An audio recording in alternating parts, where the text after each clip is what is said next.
വിവിധ ചൈനീസ് നഗരങ്ങളിൽ പുതിയ കൊറോണ വൈറസ് പൊട്ടിപ്പുറപ്പെട്ട സാഹചര്യത്തിൽ UAE പീപ്പിൾസ് റിപ്പബ്ലിക് ഓഫ് ചൈനയുമായി ഐക്യദാർഢ്യം ഉറപ്പിക്കുകയും ചൈനയുടെ സജീവമായ പ്രതികരണത്തിലും സ്ഥിതിഗതികൾ കൈകാര്യം ചെയ്യുന്നതിലും പൂർണ്ണ ആത്മവിശ്വാസം പ്രകടിപ്പിക്കുകയും ചെയ്യുകയുണ്ടായി. ഇതിനെ തുടർന്ന് പുതിയൊരു മുന്നേറ്റമാണ് UAE കാഴ്ചവെക്കുന്നത് തന്നെ.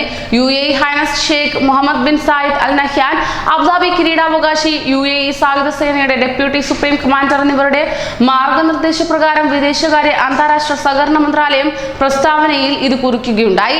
ഇരു രാജ്യങ്ങളും പങ്കിടുന്ന സമഗ്രവും പ്രത്യേകവുമായ തന്ത്രപരവുമായ പങ്കാളിത്തവും പീപ്പിൾസ് റിപ്പബ്ലിക് ഓഫ് ചൈനയിലെ പ്രസക്തമായ അധികാരികളുമായി സഹകരിച്ച് പുതുതായി പൊട്ടിപ്പുറപ്പെട്ട കൊറോണ വൈറസിനെ പ്രതിരോധിക്കാൻ ആവശ്യമായ മെഡിക്കൽ സപ്ലൈകളുടെ ലഭ്യത ഉറപ്പാക്കാൻ സഹായിക്കുമെന്നും UAE അറിയിച്ചുകൊണ്ട് രംഗത്തേക്ക് എത്തിയിരിക്കുകയാണ്. ഇക്കാര്യത്തിൽ ചൈനയുടെ ഫലപ്രദമായ ശ്രമങ്ങൾക്ക് സംഭാവന നൽകുന്നതിന് ലഭ്യമായ വിഭവങ്ങളും കഴിവുകളും നൽകാൻ UAE പൂർണ്ണമായും അതോടൊപ്പം തന്നെ തുടർച്ചയായും തയ്യാറാണെന്ന് മന്ത്രാലയം കൂട്ടിച്ചേർക്കുകയുണ്ടായി.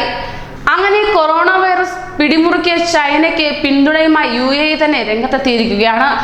മറ്റു രാജ്യങ്ങൾ പിന്നോട്ട് വലിഞ്ഞപ്പോൾ തന്നെ UAE സായുധമായി മുന്നോട്ടെത്തിയത് ഏറെ പ്രശംസനീയം തന്നെയാണ്.